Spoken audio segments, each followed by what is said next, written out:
The Bow and the Club by Julius Evola. Chapter 2. The Breed of the Evasive Man.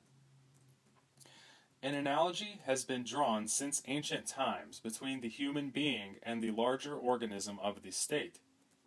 The traditional conception of the state, a conception both organic and complex, has always reflected the natural hierarchy of faculties which distinguishes the complete human being.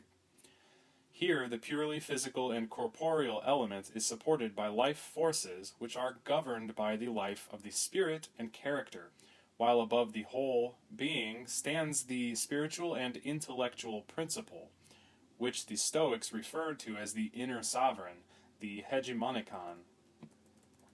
Bearing these points in mind, every democracy necessarily appears as a regressive phenomenon, a system in which every normal relationship is inverted.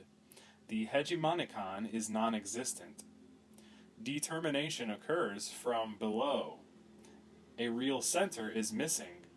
The revocable pseudo-authority at the service of what lies below, i.e. the purely material, social, economic, and quantitative aspect of a people, corresponds, according to this analogy, to the situation in an individual being of a mind and a spiritual principle which exists solely on account of and for the sake of bodily needs.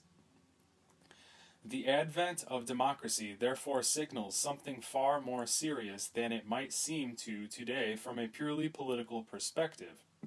That is, the mistake and foolish infatuation of a society digging its own grave. Indeed, it might be argued that the democratic climate is in the long run bound to exert a regressive influence on the very personality of man, even in existential terms, precisely by virtue of the aforementioned correspondences between the individual as a small organism and the state as a large organism. Confirmation of this idea may be found by examining various aspects of contemporary society. Plato has stated that those who have no master within themselves at least ought to have a master outside them.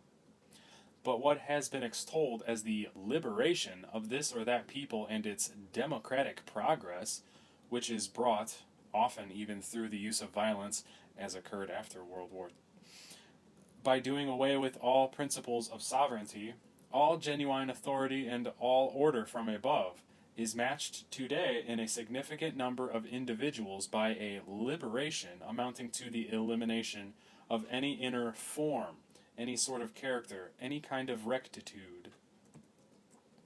What we find, in other words, is the decline or absence in the individual of that central power which I have already referred to with the evocative classical denomination of hegemonikon.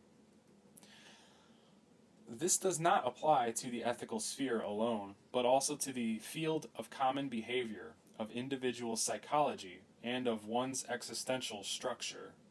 The result is the spread of an unstable and formless type, what may well be described as the breed of the evasive man. This is a breed that deserves to be described in more detail than I can possibly do here. A full description would even draw upon scientific and experimental methods.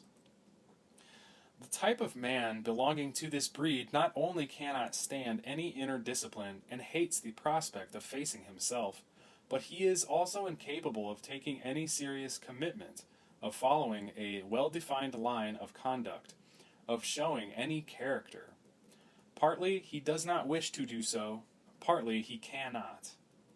Indeed, it is interesting to note that this feebleness is not always of the unscrupulous, self-serving sort, typical of the kind of man who says, "In this age one cannot afford to show any character." In many cases, the behavior of the people in question is even detrimental to them. It is significant, moreover, that the shattered type of individual I am talking about is increasingly taking root both in places that were the least suited to it in terms of race and tradition. I am chiefly referring to Central Europe and to the Nordic countries, and to some extent to Britain too. And among classes such as the aristocracy and the artisan class, whose members, until just recently, still preserved a certain inner form. The decline of all professional honor also reflects the same pattern of disintegration, the sort of honor which in the practical field represented a valuable expression of one's moral conscience as well as a degree of nobility. The pleasure of producing things according to one's art, by doing one's best, in an earnest and honorable fashion, is replaced by the basest kind of interest, which does not shy from adulteration and fraud. Most typical of all are food frauds, which nowadays have become blatant and widespread as never before. And often criminal irresponsibility comes into play here, yet it is also a matter of obliqueness, of a drop of one's inner level, of the vanishing of the sense of honor, which in former times distinguished even the humblest guilds. In a certain sector, parallel with industrialization, this sense of honor is replaced by a proletarian character and by a social blackmailing from the so-called working class, those mere sellers of labor. As already noted, the phenomenon does not concern the moral sphere alone. Feebleness, evasiveness, light-hearted irresponsibility, and casual unfairness are also displayed in relation to trivial, everyday matters of life. One promises something, to write, phone, take care of this or that, and then fails to act on it. One is not punctual. In more serious cases, memory itself is affected. Forgetfulness, absent-mindedness, a difficulty to concentrate. Specialists have noted that the young generations have a poorer memory, and various bizarre or adjunct reasons have been invoked to explain this fact. But the real cause actually lies in the aforementioned alteration of the overall climate, which would appear to be leading to a genuine alteration of people's psychological makeup.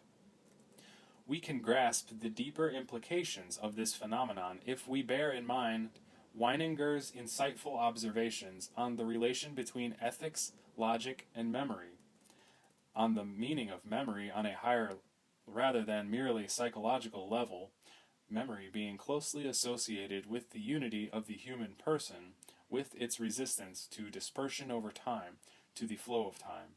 As such, it also possesses an ethical and ontological value, which is why a particular strengthening of memory comes into play in ascetic disciplines of a higher order, as in Buddhism, for instance.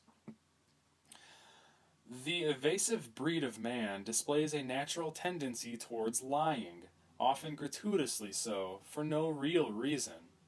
This is one of its specifically feminine traits, and if someone reproaches a man of this breed on account of such behavior, he will either react with surprise, since it comes so naturally to him, or feel irked and react with a sort of huff.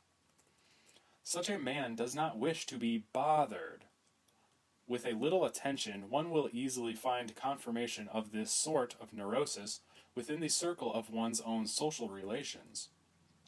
And one will also note that many people who only yesterday seemed to be friends or men with a certain inner composure have now become, in the aftermath of the war, quite unrecognizable.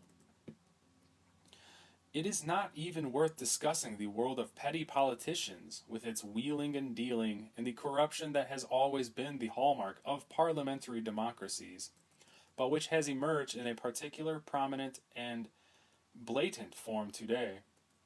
For it is all too evident just what role is played here by the breed of the evasive man, which is always the same despite its wide range of labels and parties. Indeed, it is worth noting that those professing ideas of the right often constitute no exception, since these ideas frequently make up a separate compartment in such people, with no direct connect to and no practical consequences for their actual life. Rather, it is worth mentioning here the petty corruption that one finds, especially in the sexual field, among the new and emancipated generations. This goes more or less in the direction of the ideal of dulce vita. The phenomenon may be traced back to the same cause, feebleness and inconsistency. It does not correspond to something genuinely nonconformist, to the affirmation of a higher sort of freedom, of a more pronounced personality.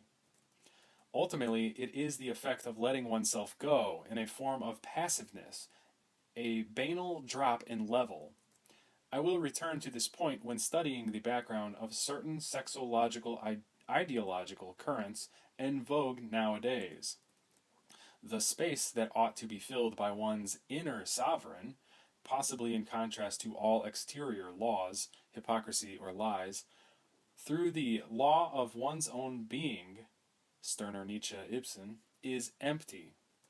One lives from day to day foolishly, hence the disgust and boredom that one feels in rare moments of awareness.